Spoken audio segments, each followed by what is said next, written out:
You're listening to the Joyful Practice for Women Lawyers podcast, episode 247. Welcome to the Joyful Practice for Women Lawyers podcast. I'm your host, Paula Price, lawyer turned certified executive coach. This podcast was created to empower women lawyers just like you to create a life and practice you love. Join me every week for a break from the hustle so we can focus on you, what you truly want, and how you can create it. If you're over the overwhelm, done with putting out fires, and ready to redefine success on your own terms, you're in the right place. Ready for today's episode? Let's dive in. Welcome to the podcast, my dear friend, and thank you for joining me here this week. I'm thrilled to have you. I hope you're having a beautiful week. And I just wanted to tell you, in case somebody hasn't told you this recently, you're awesome. Seriously, I see you. I speak with you. I hear all of the things that you do. And I just want to acknowledge that for you because you may not hear it often enough. And so if I'm the person who is telling you that, then let me be that person. Let me applaud you. Let me celebrate you. All of the things that I know you are doing. So let's just take a moment. Yes, you are awesome. And I am thrilled that you, your awesome self, are here to join me for today's episode where I'm going to talk about a trend that I have seen in my coaching practice throughout my years as a coach and one that I would absolutely love to focus on today. So today, what we are talking about is this mid-career plateau that I see lawyer moms in particular experience. And I want to dive into that. And if you are a lawyer mom and you are experiencing a mid-career plateau, then I'm hoping that this episode will really speak to you and that it will encourage you and give you some ideas about your next steps. And I also want to acknowledge that not everybody who is a lawyer mom, and by that I simply mean a lawyer who has children that are potentially school age or maybe older, but I'm thinking about the lawyer mom whose kids are still in the house. And sorry, what I wanted to say was that not all lawyer moms will go through a mid-career plateau. And I also want to acknowledge that not all lawyers who will experience a mid-career plateau are lawyer moms. So, in the world of Venn diagrams, this is that intersection of the lawyer moms who experience career plateaus, but it doesn't mean that this isn't relevant to others. And if you're in a career plateau, then you might find this is really relevant to you. If you're a mom lawyer and you're looking ahead, you might find this is really helpful for spotting some of the things that you might start to notice currently that maybe you can take steps now to course correct in advance. Maybe. Although I think sometimes when you're in it, when you have young kids who need you, where you find your time and energy are split and there's not a lot of flexibility there, there may not be things that you can do proactively to prevent a career plateau. There may be things that you can do proactively. I know sometimes we can steer you into certain directions, right? We can focus your energy really strategically, especially if you've noticed that maybe you're not spending time on what you want to. But again, I'm getting a little bit off track here. And what I'm trying to say here is, yes, I am speaking to the mid-career lawyer moms, and I'm also not excluding others. And I'm not trying to paint this as something that will happen to all lawyer moms or that it's only happening to lawyer moms. So now that we've cleared that up, what I would absolutely love to do is talk about how I've seen this show up in my practice. I'd like to offer you some words of encouragement, and I'd like to help you with thinking about what your next steps might be. So, what am I seeing in my practice? Well, I'm seeing this show up in a number of ways, and I'm going to give you 3 examples because you may see yourself in one of these examples, and you may see others in these examples, and these may not align perfectly with you, but they give you an idea of where you're at. So one example is you may be on the wrong track. Now, if you're at a law firm, there's a very clear example of a track, which is what we often refer to as the partnership track. So let's say you were on the partnership track and your kids came along, you found your time was really tight, and so you stepped off. A lot of firms will offer a counsel role or some other type of role.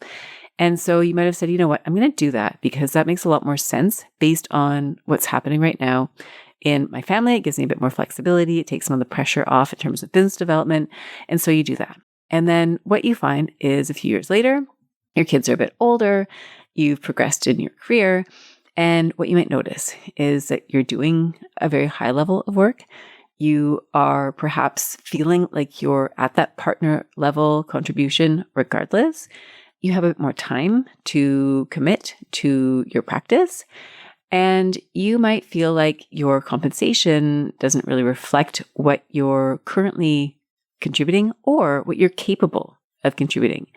And this, I would say, can also apply to lawyers who are partner in name, but you might find that, yes, you have the title, but you don't have the recognition or the compensation that you feel like you have earned and that you are really deserving of in your role. So the wrong track, I think, is pretty clear in a partner, non-partner track, but it could also be at your firm or the organization where you work. There's a similar analogy that would be applicable to you. And what you might feel like is, you were on plan A, you stepped off for some time, and you're ready to go back on to plan A.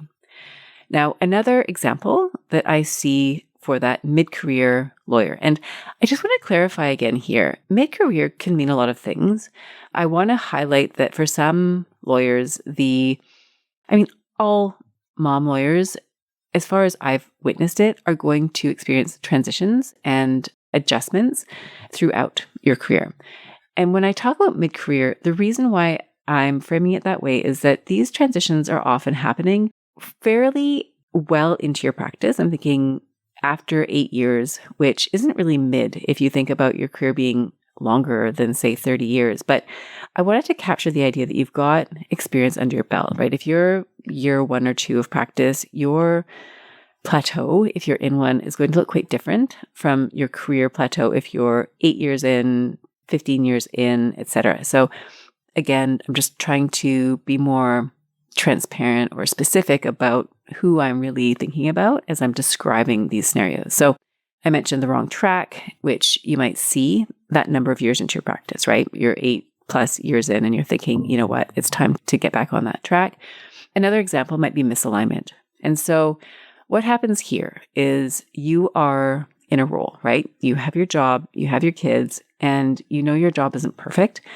And it could be because the practice area isn't really what you like, or it just doesn't feel right, or your interests have changed. But whatever it is, what happens is, the role's fine. And when your kids are younger, you are really just in survival mode. And so you do what you need to do professionally.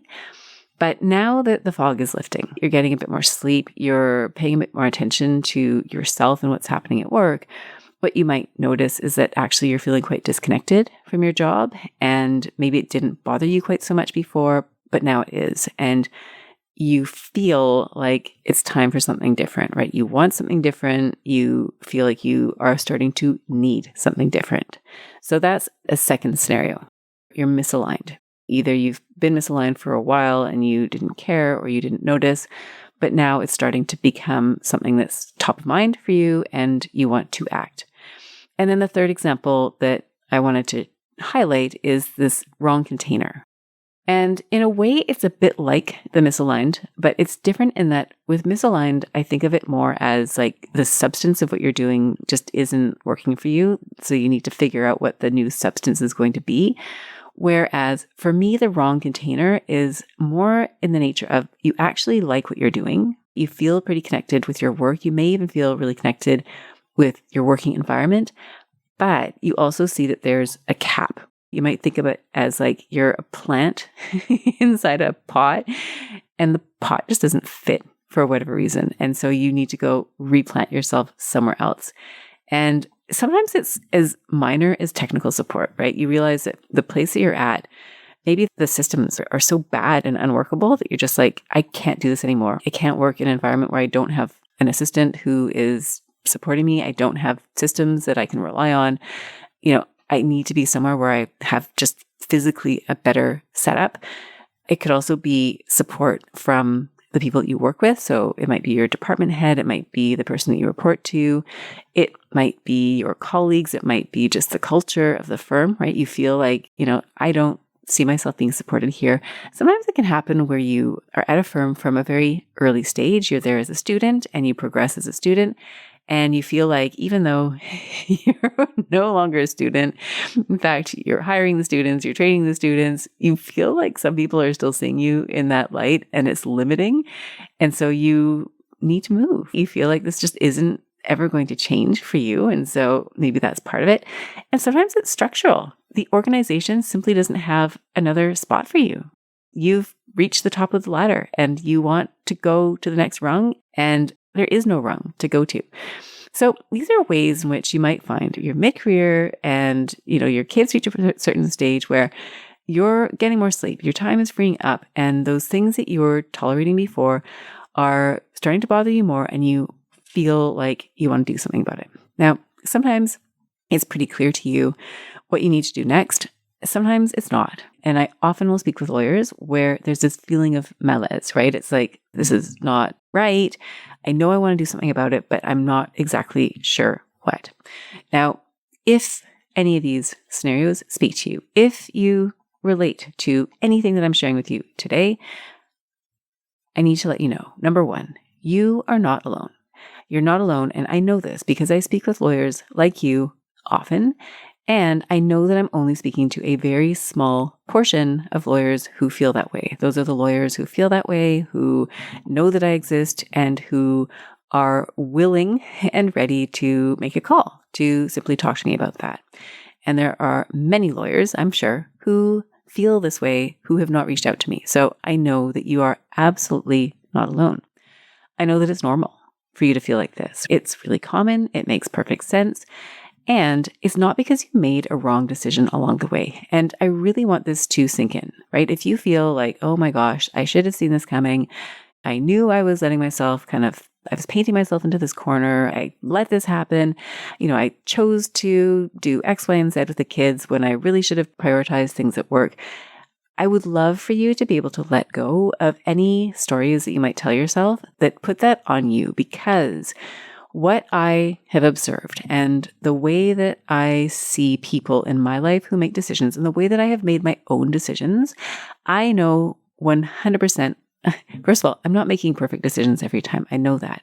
But I also know that I'm making those decisions with the information that I have, the best information that I have, and I'm making the best decisions that I can in the moment. And depending on the kids that you have, depending on your family dynamic, depending on who does what around the house, you're going to make the decisions you need to make. And those, my friend, are the best decisions. So please don't second guess yourself. Please don't try to rewrite history. Please don't regret that thing that you should have done but didn't. You've made all the decisions that you needed to make, and they were all the right decisions. You made the best choices. And what that means is that now you're here, and that's fine.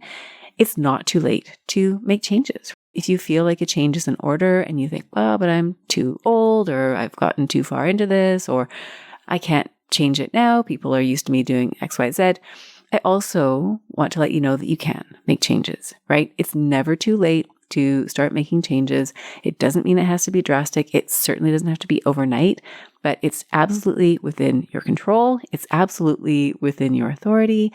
And if you want to make changes, I'm here to support you, whether that's support that you directly connect with me in person and we talk about, or simply you're listening to this podcast episode and I'm telling you the messages that you need to hear and you're feeling that permission that you need to move forward. So that's something that I really think is important for you to hear. You're not alone. It's normal. You've made great decisions along the way. You can absolutely trust yourself to make excellent decisions moving forward. And if you want to make a change, it's never too late. You can do that. And let's put a little bit of context here too, in terms of how you got to where you are. And I'm going to spell this out in a little bit of detail because you might be able to relate to some of these things.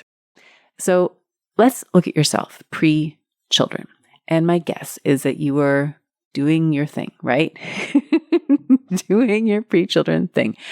I look at Paula. I talked about her on the podcast last week, the 25 plus, the 28-year-old. I mean, I had my first child at 35. So up until that point, my life was pretty footloose and fancy free. If you think about how many restaurants I ate at, how many trips I went on, life was not easy. I was still working really hard, but it was different from being a mom. And if you're a mom, then you know what I mean. So what happens? You're working, and if you're like me, maybe you're at a firm, right? And at firm life, it was good. It was intense. I was there. I wanted to be the person that was billing lots. I wanted to be, as one of my mentors said it, a taxpayer, not a tax collector. I wanted to be doing more than my share. I wanted to be involved in the files. I was involved in student recruitment. I was involved in the extracurriculars. I wanted to be there and go for drinks with my friends after work. I was really involved, and that meant I was taking part in all facets of law firm life. And when I had kids, that changed. With kid number 1, I noticed, okay, I'm pulling back a little bit because that's what's required of me. Overnight, I went from having no restrictions really on my time to having very clear bookends. At the morning, in the nighttime, I had to be home to either drop my son off at daycare or to relieve the nanny who would pick him up from daycare, because I asked somebody else to do it because I knew I wouldn't be able to make 5 o'clock or 4 o'clock or whatever the pickup time was. So I knew, and I had days where we had in-laws helping out. There were days where my husband helped out. Those were my long days, Fridays. They're still my long days where my husband doesn't work Fridays, and so I've got more time. But that was a very different life. And so a lot of the things that made law firm life really fun for me, the social time, the extracurriculars, etc., I had to scale back a lot on those things. Now, that brings us to child number 2, and we can just imagine that things are tightening up even more. I started working a 4-day week instead of a 5-day week. I started to feel a little bit less connected. Less time at the office. This was less connected. This was pre-pandemic. So you'll need to bear in mind that people weren't doing this, remote work, 3 days in the office, 2 days at home. It wasn't normal. It wasn't an option.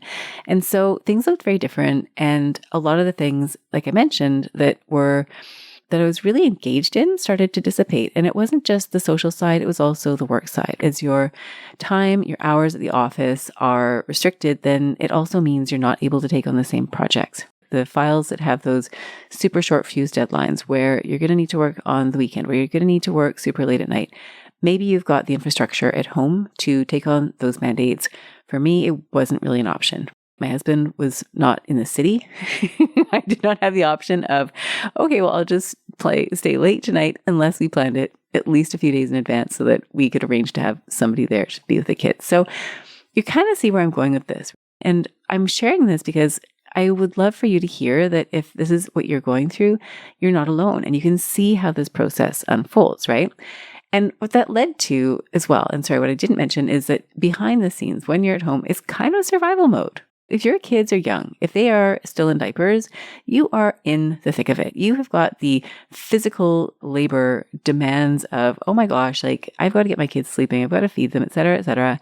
Next thing you know, they get a bit older, they start having more play dates, you've got your school activities, etc. And so what you might find is there's that initial stage of like hanging on for dear life. That's really the true survival mode. And maybe your career and your kids have lined up so that your mid-career and your exiting survival mode are kind of aligned.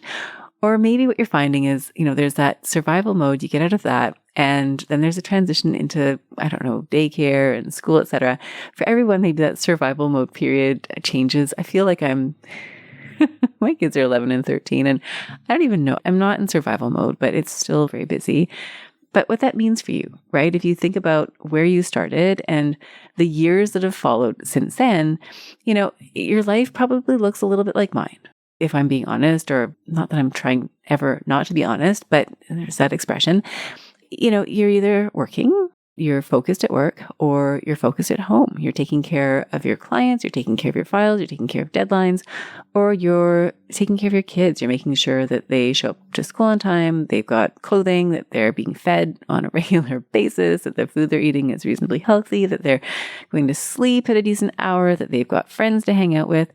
And if you have self-care, it's probably fairly basic. It's getting exercise, enough sleep if you can, maybe eating properly.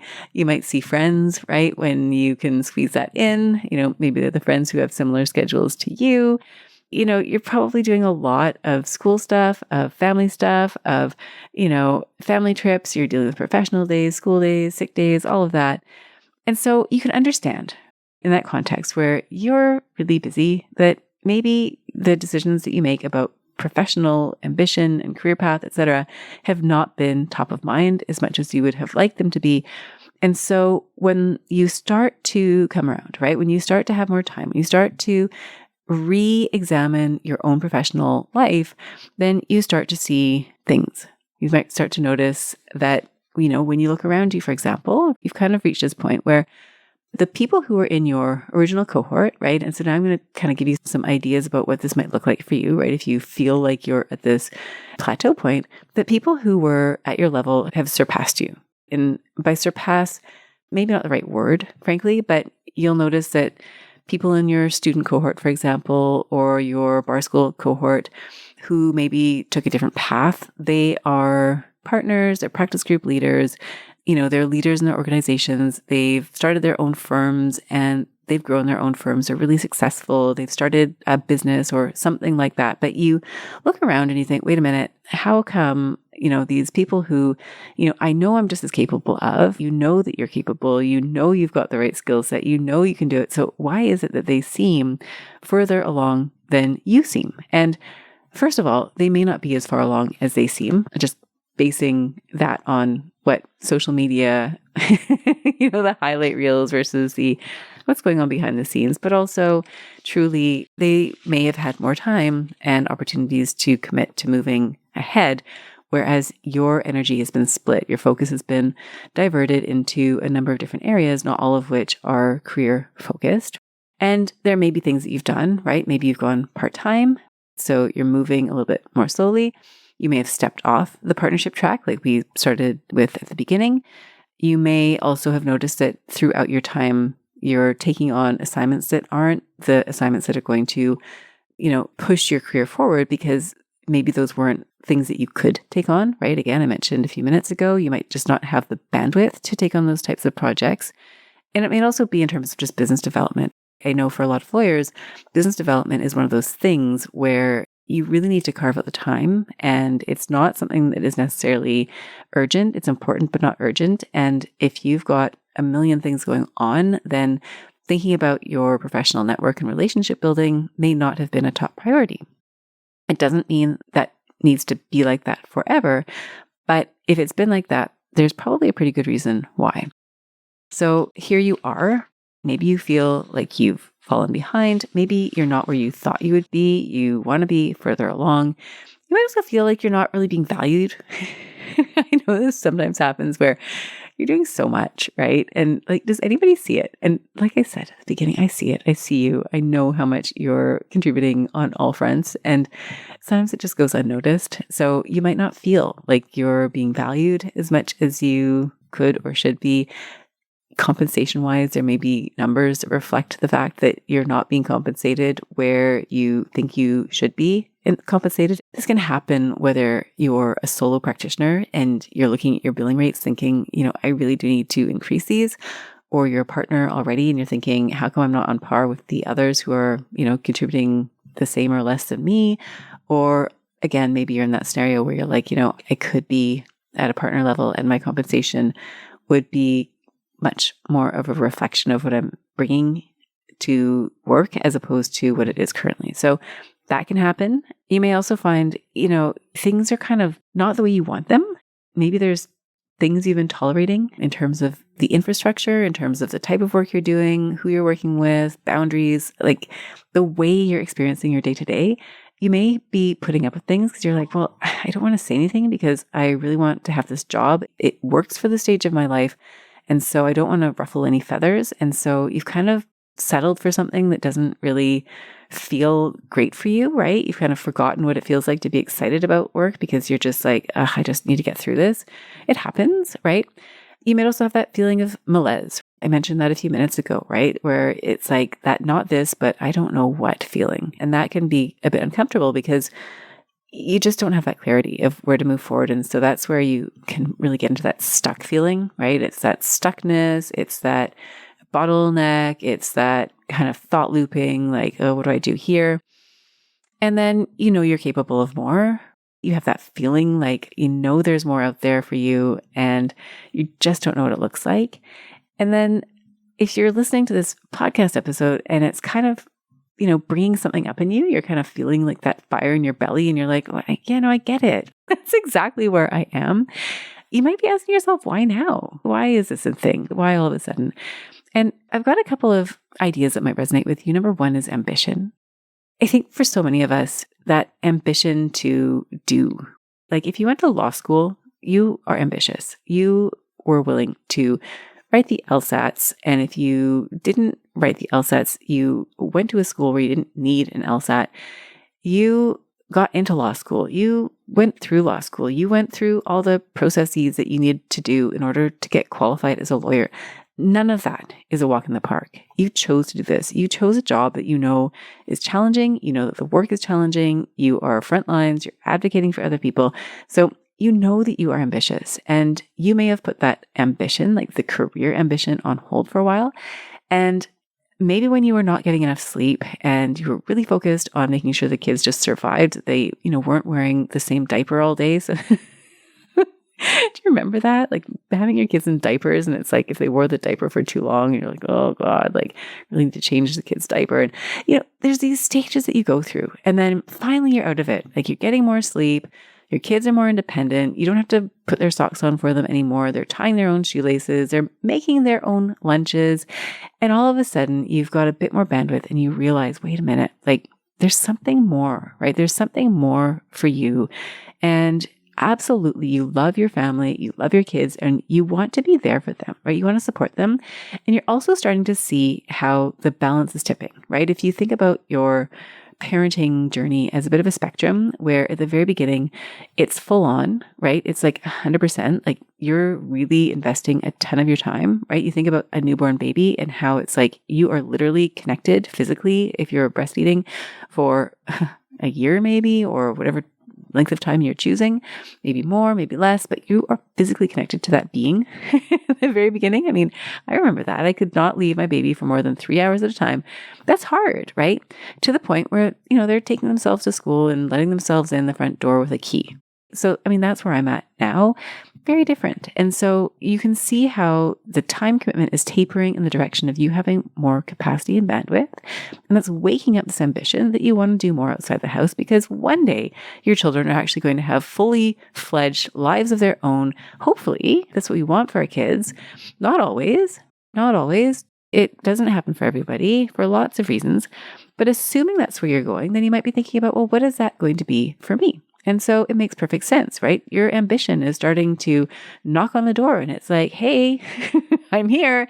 What's next? Like, let's have some fun here. So that's one thing that can happen. And another thing that can happen is that structurally, you might realize, wait a second, this thing that I've built is like kind of shaky. And I've talked about this on the podcast before. This idea of foundations. And when your foundation is really strong, it will support all sorts of turbulence, really. And I talk about it in time management sometimes, right? If you create a really sturdy structure for your time management, I'm not saying it is inflexible, but you've got really dialed in systems and routines, then yes, your weeks are going to be challenging and the unexpected is going to come flying at you from all directions, but you've got this stable base. So you can absorb the nuances, the surprises, and adapt, right? And if you don't have that strong framework in place, then it can crumble. And so what you might find is that if you've been building the airplane as you've been flying it, there's that lovely expression. You've been sort of reactive moding your way into patchwork solutions so that the job that you're in right now is kind of patched together. It was, a concession here, a compromise there, a yes when you really didn't want to. Okay, I'll do it this time, but this is the last time. And what you end up with is this kind of patchwork, not very solid framework. You think of an airplane, you've slapped on a wing here and you've slapped on, a windshield wiper there. I don't know what goes into a plane. And so it's fine as long as the plane is flying in a very smooth trajectory. But the minute you hit some turbulence, you're like, whoa, wait a minute. Like this thing is totally out of alignment and it's falling apart. So that might be where you're at, right? You piece things together the best you could in a reactive state of being because that's what you could do. And now you're like, wait a sec, this is not working. So lots of reasons, a couple of reasons at least why you might find yourself where you are now. No judgment. This is to be expected. It's normal. You are right on track. And you might be asking yourself, okay, but then what's next? So a couple of things. Number one, I'd like to give you a little bit of a pep talk. Okay. A little bit of a pep talk. You might need a little reminder of who you really are, why you are in a better position now that you've gone through this journey, this parenthood journey. You're still in it, but you're better positioned now than ever before to break through your career plateau and to create your 2.0 story. Okay. So a couple things that you need to know about yourself. Number one, you are a force to be reckoned with. As a mother, as a parent, here's what I can tell you. Number one, you are really good at being very clear about your values. Okay.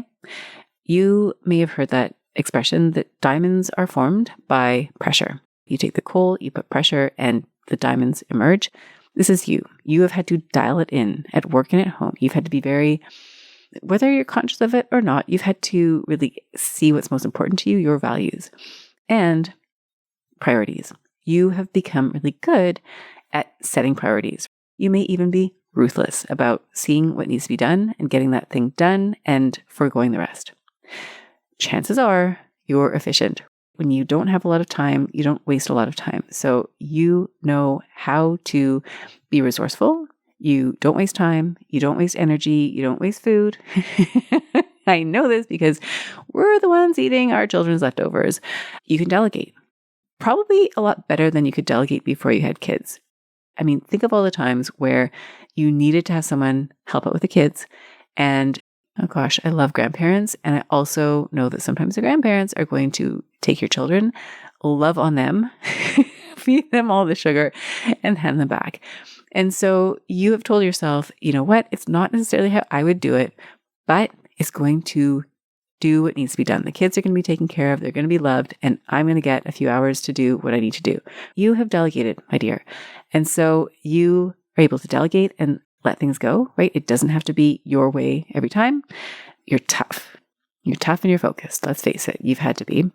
You understand the humans. I think there's something really quite magic about giving birth to a child and then raising that child and seeing how their little personalities are so innate to them, seeing how differently humans are wired.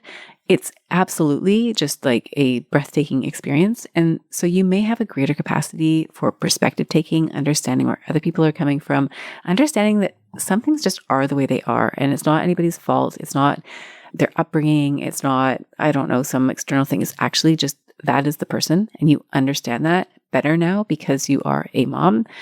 And a couple more. You've unleashed. Now, this might not resonate with everybody, but this is my experience. The fierceness of the mama bear.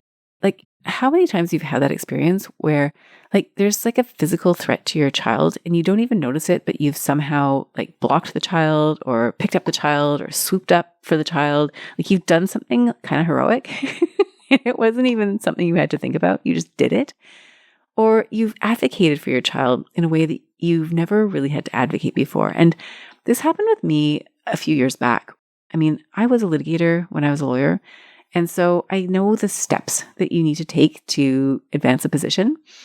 But I can tell you that I never felt the fire in my belly the way I did when what I was advocating for involved my kids. And it was, an example that comes to mind is where their schools, the boundary lines are being redrawn. And the result of that would have been a child at one school and the other child at another school. And I was just not having that.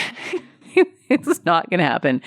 And I went super intense. I went super fierce. I was doing things that I never thought I would do. I was writing letters. I was showing up at public meetings. I was raising my hand. I was joining all the parent groups. I was speaking with the, city council rep. I was doing all of the things. This fierceness was unleashed. And once you discover that about yourself, it's pretty cool that you see that you even have it. And so for you, you might be thinking, like I've got this thing that I didn't know I had, this magical superpower. And yeah, you get to use that. So what that means is you've got everything you need. Like you've got all these amazing skills. You've got all the resources that you need to succeed. And the other thing that I want to share with you at the same time is that you might have some challenges, there might be some problems, and you might get some pushback as you try to make changes. So, I mentioned that you've got these great values, right? You're able to really identify what's important. Now, the challenge that you might face is that maybe the values that you've been upholding aren't yours. Sometimes you're looking at it from everybody else's perspective, like what's most valuable at work, and you focus on that. What's most valuable to your children, and you focus on that. And you may not be as focused on what is of value to you. And if you are kind of conscious of what's of value to you, you might also be thinking about your pre-mom self values, right? You might be kind of like reverting back to that version of you.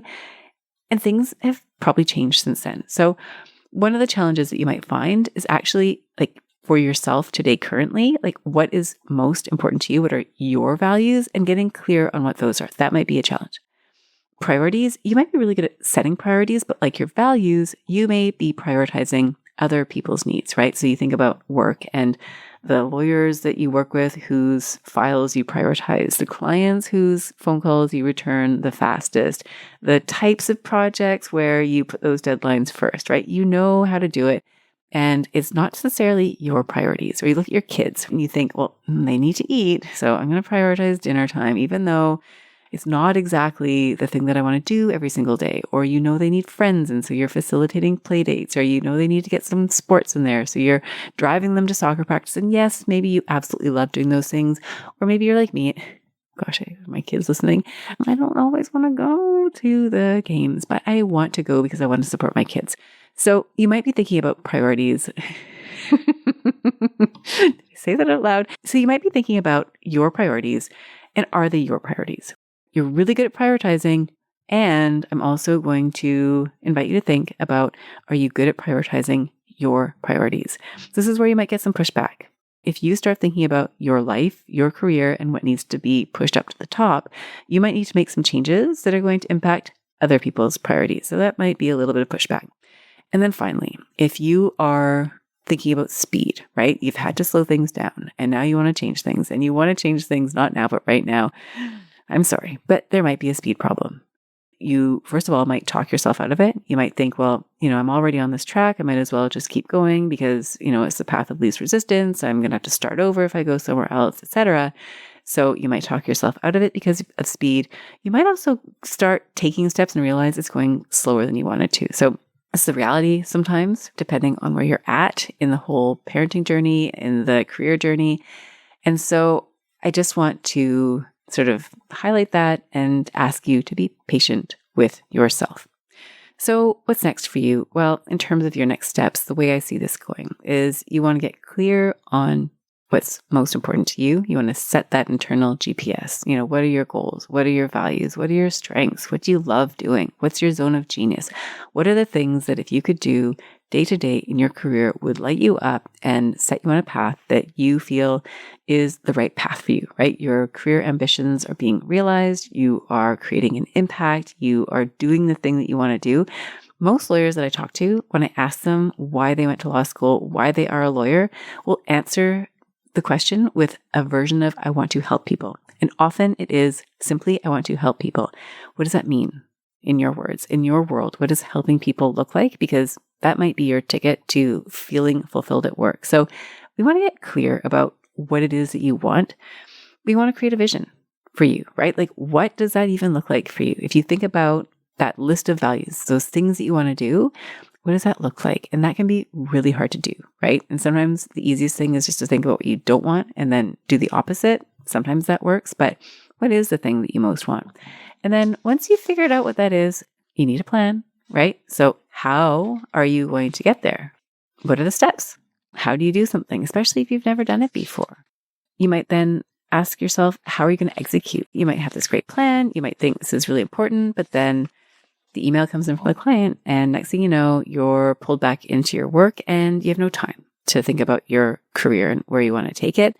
You might not feel supported, right? Maybe there are people who are pushing against this. Maybe you're well entrenched at work and the idea of moving up, just doesn't work, or, the idea of leaving your job just feels too uncomfortable. And so, you might need some support, whether it's me, whether it's somebody else supporting you in executing. How do you stay accountable when other priorities are kind of coming up and you're thinking, oh, do I do this thing? And do I, where do you invest your time? You might need some help with that. And then finally, just redefining that new version of you, right? If you're going to step into Career 2.0, what does that even look like? And who are you in that zone where you've done that? So if you imagine, let's say, it's that partnership track and you want to step back on, who is that version of you? You are in that partnership role, or, you haven't been feeling fulfilled and all of a sudden you are in that role, right? You step into it and you're feeling like this is your opportunity and you're wanting to really set yourself up for success. What does that even mean? What do you do in that role? What do you focus on? What does it even look like? So you might want some help there. And you can imagine there, you want that feeling of confidence. Okay, well, what do you need to feel confident that you've made the right decision? And what do you focus on in that role to feel that way? And what's it like for you if you're no longer doubting yourself, right? What is that version of you? What is she like? What happens when you stop playing small? How do you break the habit of thinking, okay, I can't do this because I don't have time to, I'm absolutely going to do this. I'm making the time. And then, if that habit is okay, I'm going to wait, right? I'm going to, the time will come to being the person who's doing it now. What's different about that version of you? So I just want to let you know, you have everything that you need. And if you want me to help you with that, I would absolutely love to support you in that. I mean, if you've listened to this podcast before, or if you're new to the podcast, maybe this is the first time, I can help with that. I do one-to-one coaching where we can look at you specifically and what your experience has been and what you want your experience to be going forward. I've got a framework that I use with my clients when we're going through a career transition where we go through a sequence of steps. We're going to clarify exactly what it is that you want, your strengths, your values, what you want to make a priority, right? It's deciding whether you need to move or not. Sometimes you might figure out that actually the role you're in has flexibility. There's leeway there. You can make some changes and it will be what you want it to be. Sometimes you can't do that and you need to transition, in which case, okay, what does that look like? What's the process that you want to go through to clarify what you want, to find that role that's better for you, and to figure out what you need to focus on in that role? And I've talked about the 3 pillars in the podcast before, right? The 3 aspects of any legal practice that you want to focus on in order to thrive and to grow. And I can support you in some of the step-by-step, nitty-gritty, difficult things that you need to do along the way. And for a lot of lawyers that I speak with, that's having conversations. That's sitting you down and saying, okay, you need to speak with your department head. You have a performance review coming up and you want to ask for, or you want to set yourself up, right, for that partnership conversation. You might need to have a difficult conversation at home. Things are changing and we need to talk about what that's going to look like. And I can support you in figuring out exactly how you want to approach those conversations so that you feel confident going into them, so that you are saying the things that you need to say. So regardless of whether you reach out to me for that support, which I would love to give you, or if you want to do this on your own, or you already have a team that supports you and you're going to rely on them for this move that you know you want to make, or this transition that you know that you want to make, I just want to remind you that you are exactly in the right place. You are exactly where you need to be. You have everything that you need. You are resourceful. You know how to do it. You've got all the tools, all the skills, everything that you need. And your next chapter is coming your way. It is coming to you and it is going to be beautiful. So with that, I want to wish you a gorgeous week. Thank you for joining me, and I'm excited to join you again next week. Oh, and if you do want to reach out to me, please do. You can reach out to me on LinkedIn. You can send an email to me at my email address, and you can also submit a form on my website, and there will be links to all of those things along with the show notes to this episode. That's everything. Have a fabulous week. Bye for now. If you enjoyed today's show and don't want to miss an episode, subscribe and follow the show wherever you listen to your podcasts. If you haven't already, please leave a rating and review. Your feedback will help me create a podcast that's tailored to your needs and goes straight to the heart of what matters to you. Thank you for listening to this episode of the Joyful Practice for Women Lawyers podcast. If you want more information, visit www.thejoyfulpractice.com. See you next week.